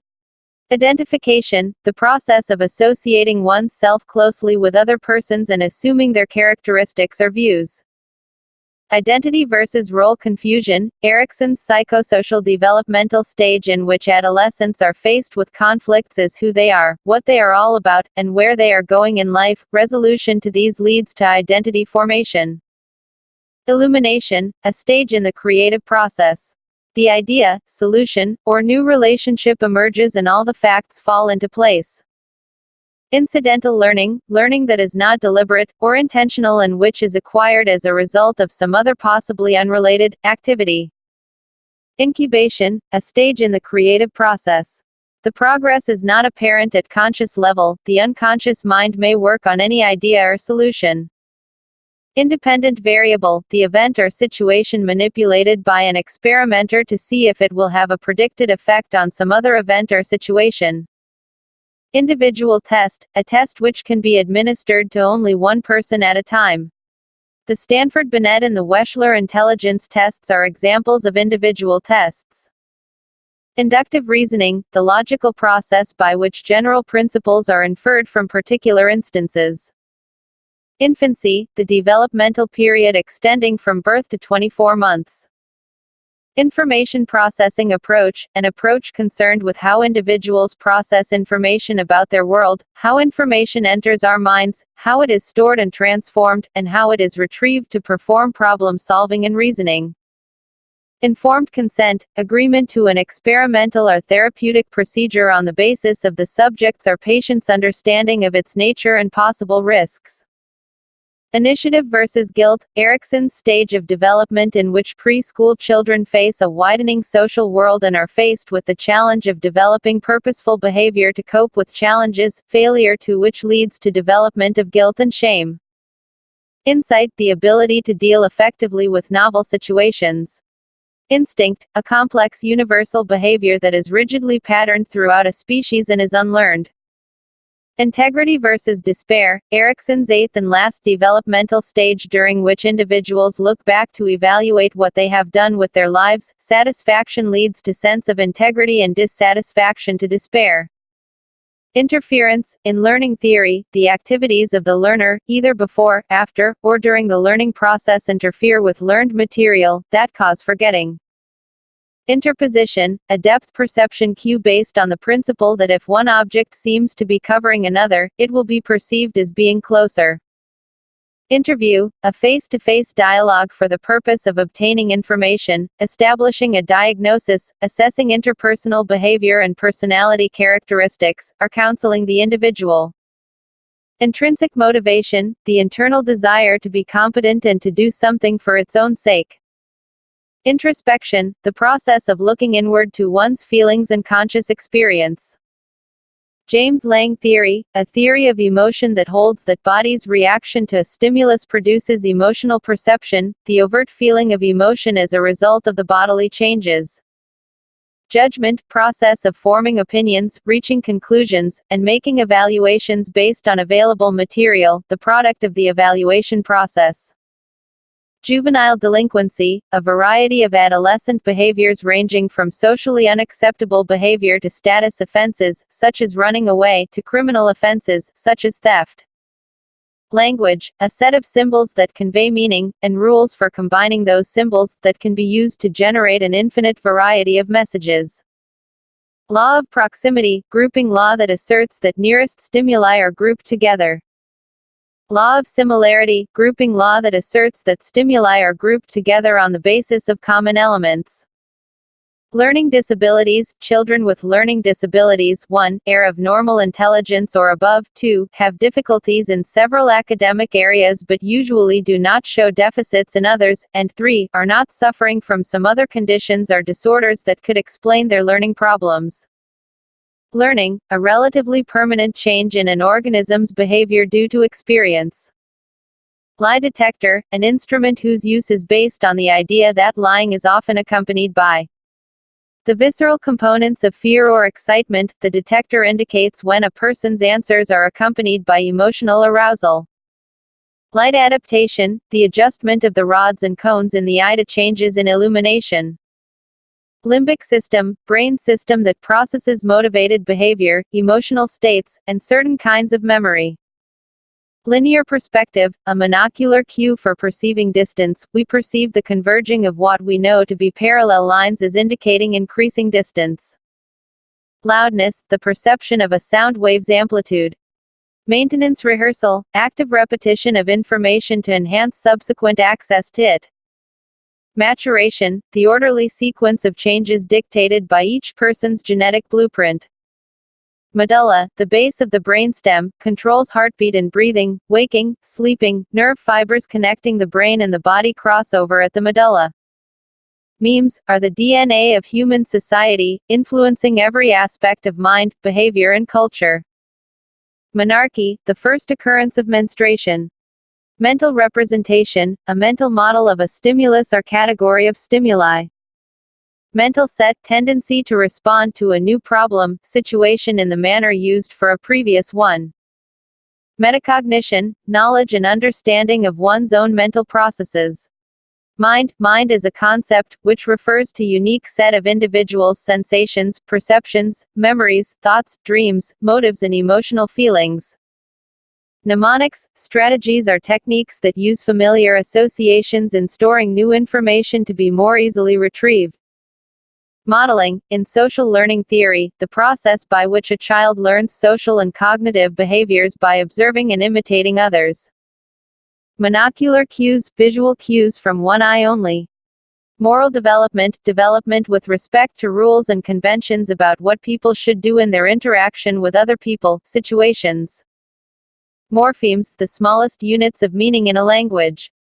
Motivation, a need or desire that energizes and directs behavior.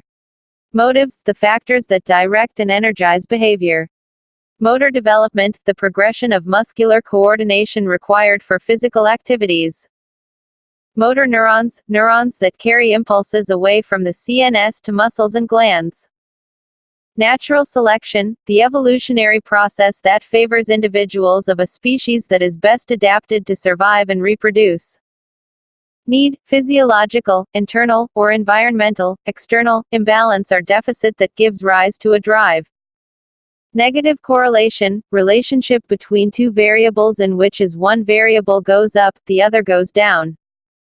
Negative reinforcer, an unpleasant stimulus whose removal leads to an increase in the probability that a preceding response will occur again in the future. Nerve impulse, it is the passage of nerve sensation from one place to another through electrochemical process of conduction in the nerve. Nervous system, a massive network of nerve cells that relays messages to and from the brain. Neuropsychology, it is the scientific study of behavior and mental processes as function of brain activity in the nervous system. Neuron, nerve cell specialized to receive, process, and/or transmit information to other cells within the body. Neurotic disorder, a psychological disorder that is usually distressing but that allows one to think rationally and function socially. Freud saw the neurotic disorders as ways of dealing with anxiety. Neurotransmitters, chemical messengers that relay messages to and from the brain. Norm, standard or value, based on measurements of a large group of people, used in interpreting scores on psychological tests. In social psychology, the group standard for approved behavior.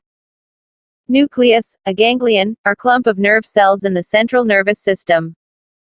Null hypothesis, a prediction that an experiment will find no difference between conditions or no relationship between variables.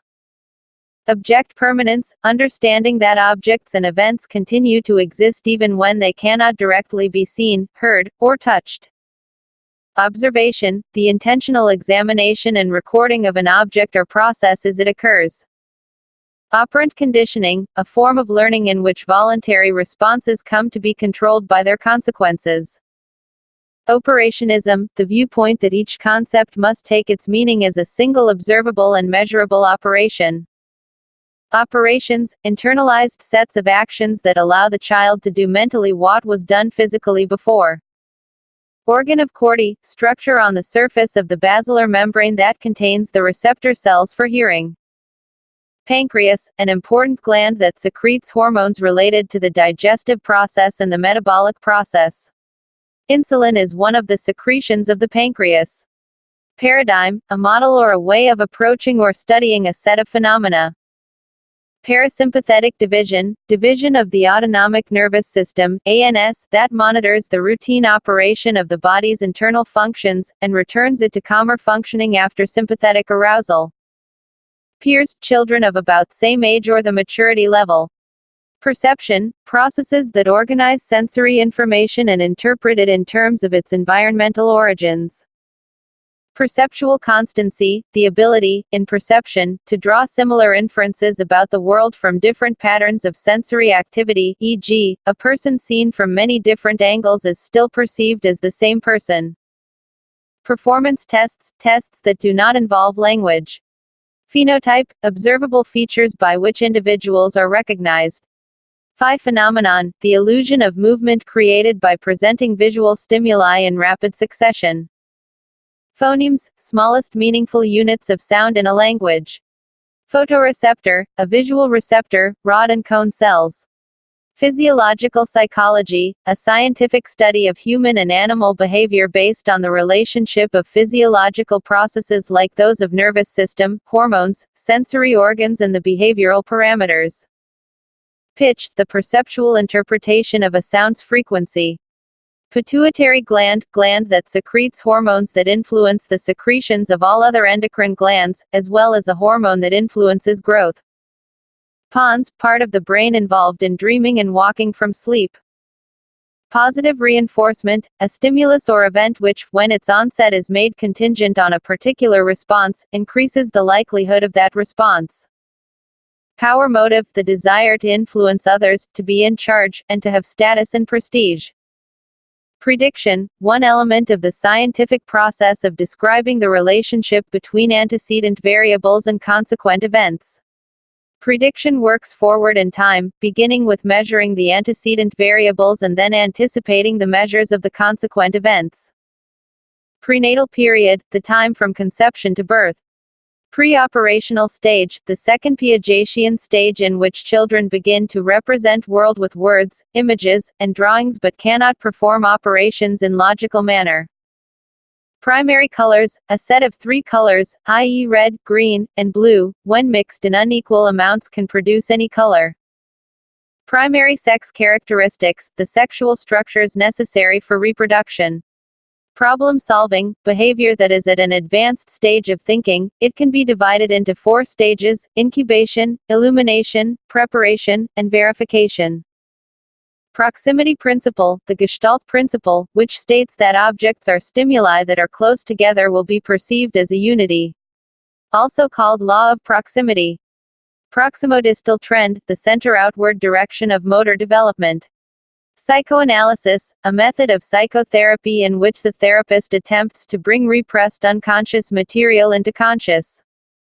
Psychological motives, personal and interpersonal motives that lead people to strive for such ends as power, self-esteem, affiliation, and intimacy with other people. Psychological test, a standardized measure of a sample of a person's behavior. Psychophysics, study of the relationship between mental processes and the physical world. Puberty, a period of rapid skeletal and sexual maturation that occurs mainly in early adolescence. Punishment, the application of an unpleasant, or noxious, stimulus for the purpose of suppressing behavior.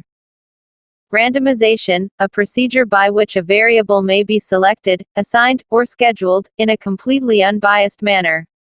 Randomization involves the use of the table of random numbers so that no predictable sequence can be established. Reasoning, realistic thinking process that draws a conclusion from a set of facts. Reflex arc, a receptor neuron and an efferent neuron capable of mediating ASR sequence. Reinforcement, an event following a response that strengthens the tendency to make that response. Reliability, a statement about the degree of consistency of a measurement technique. Reliable techniques yield similar measures upon repeated measurement under similar conditions. Reticular activating system, RAS, a network of fibers beginning in the spinal cord and extending up through the midbrain into the higher centers, has a role in attention and arousal. Retina, layer of cells at the back of the eye containing photoreceptors. Retrieval cues, available internal or external stimuli that help in recovering information from storage and memory system. Retroactive interference, memory process in which newly learned information prevents retrieval of previously stored, similar material. RODS, specialized visual receptors that play a key role in night vision and peripheral vision. Schema, a cognitive structure, a network of associations that organizes and guides an individual's perceptions. Script, a memory representation of procedural knowledge, e.g., eating in a restaurant. Secondary sex characteristics, physical features that are associated with gender but that are not directly involved in reproduction. Selective attention, the focusing of conscious awareness on a particular stimulus. Self, the individual's perception or awareness of herself or himself, of her or his body, abilities, personality traits, and ways of doing things. Self-actualization, it is a state of self-fulfillment in which people realize their highest potential in their own unique way. Self-esteem, the global evaluative dimension of the self. Semantic memory, LTM component that stores memory for basic meanings of words and concepts. Sensation, experience of a physical stimulation. Sensorimotor stage, the first Piagetian stage in which infants construct an understanding of the world by coordinating sensory experiences with physical and motor actions. Sensory adaptation, loss of responsiveness in receptor cells after stimulation has remained unchanged. Sensory memory, initial process that preserves brief impressions of stimuli, also called sensory register. Sensory neurons, also called afferent neurons, nerve cells that carry messages from sense receptor cells toward central nervous system. Serial learning, the learning of a sequence of responses in the precise order of their presentation. Sex hormones, substances secreted by the gonads for reproductive functions and determination of secondary sex characteristics, e.g. estrogen in the female and testosterone in the male. Shape constancy, the knowledge that even when an object is viewed from a different angle, its shape remains the same. Similarity, the Gestalt principle, which states that objects are stimuli that are similar in shape, size or intensity, etc., are perceived as a unit. Size constancy, a tendency to perceive familiar objects as being the same size even when they cast a different sized image on the retina because of one's distance from them. Skeletal muscles, muscles attached to bones, which brings about various types of body movements like the limb movements. Socialization, process of social learning through which a child acquires the norms, attitudes, beliefs and behaviors that are acceptable in her, his culture. The principal agents of socialization are the family, school, and peer group. Sociobiology, the systematic study of the biological basis for social behavior. Sociology, study of people in groups, the group rather than the individual is the unit of study. Soma, any kind of cell body or in general any form of body like that of humans and other animals. Somatic nervous system, the part of the peripheral nervous system that controls voluntary muscles. Species, a biological classification of different living organisms. Spontaneous recovery, in classical conditioning, the reappearance of an extinguished response after a period of non-exposure to the conditioned stimulus. Standardization, a method of establishing norms or standards and uniform procedures for a test by administering it to a large group of representative individuals. Stimulus, any well-defined element in the environment affecting the organism, which may lead to an overt or a covert response. Structuralism, associated with Wilhelm Wundt, the approach to psychology that seeks to understand the structure and operation of consciousness, or the human mind. Survey, a research method utilizing written questionnaires or personal interviews to obtain data of a given population. Sympathetic nervous system, the division of the autonomic nervous system that arouses the body, mobilizing its energy in stressful situations. Synapse, the junction between the axon tip of the sending neuron and the dendrite or cell body of the receiving neuron. The tiny gap at this junction is called the synaptic gap or cleft. Synaptic vesicle, structures in the synaptic knobs that store neurotransmitters prior to the release of neurotransmitter into the synaptic cleft. Syntax, refers to the rules for combining words to form acceptable phrases and sentences. Temperament, an individual's behavioral style and characteristic way of responding. Temporal lobe, the portion of the cerebral cortex lying roughly above the ears, includes the auditory areas, each of which receives auditory information primarily from the opposite ear. Texture gradient, distance cues based on the fact that objects lose definition and detail the farther away they are. Thalamus, the brain's sensory switchboard, located on top of the brainstem, it directs messages to the sensory receiving areas in the cortex and transmits replies to the cerebellum and medulla. Thinking, the mental, or cognitive, rearrangement or manipulation of both information from the environment and of symbols stored in long-term memory. Language, symbols, concepts and images are used, and thinking is said to mediate, or go between, stimuli and responses. Timbre, the characteristic quality of a tone produced by the combination of overtones heard along with the pure tone. Top-down processing, in form perception, a progression from the whole to the elements. Trace decay theory, the idea that learned material leaves in the brain a trace or impression, which eventually disappears unless it is practiced and used. Transfer of learning, the influence of earlier learning on later learning. Positive transfer enhances later learning, while negative transfer impedes it. Traumatic experience, a injury, either physical or psychological. Psychological traumas include emotional shocks that have a more or less permanent effect on the personality, such as rejection, divorce, combat, experience, civilian catastrophes, etc. Trust versus mistrust, Erikson's first psychosocial stage, development of a sense of trust requires a feeling of physical comfort and a minimal amount of fear and apprehension about future. Unconditioned response, the unlearned or involuntary response to an unconditioned stimulus. Unconditioned stimulus, US, a stimulus that normally produces an involuntary measurable response. Unobtrusive measures, observation and measurement procedures specifically selected not to interfere with the natural behavior or enter the conscious awareness of the subject. Validity, the ability of a test to measure what it was designed to measure. Variable, any measurable conditions, events, characteristics, or behaviors that are controlled or observed in a study. Verbal learning, the process of learning to respond verbally to verbal stimuli, which may include symbols, nonsense syllables, and lists or words. Verbal test, test in which a subject's ability to understand and use words and concepts is important in making the required responses. Visual illusions, physical stimuli that consistently produce errors in perception. Wavelength, the distance from the peak of one light or sound wave to the peak of the next. Electromagnetic wavelengths vary from the short blips of cosmic rays to the long pulses of radio transmission. Word associations, personality assessment techniques in which individual generates responses triggered by common words. Working memory, memory processes that preserve recently perceived events or experiences, also called short-term memory.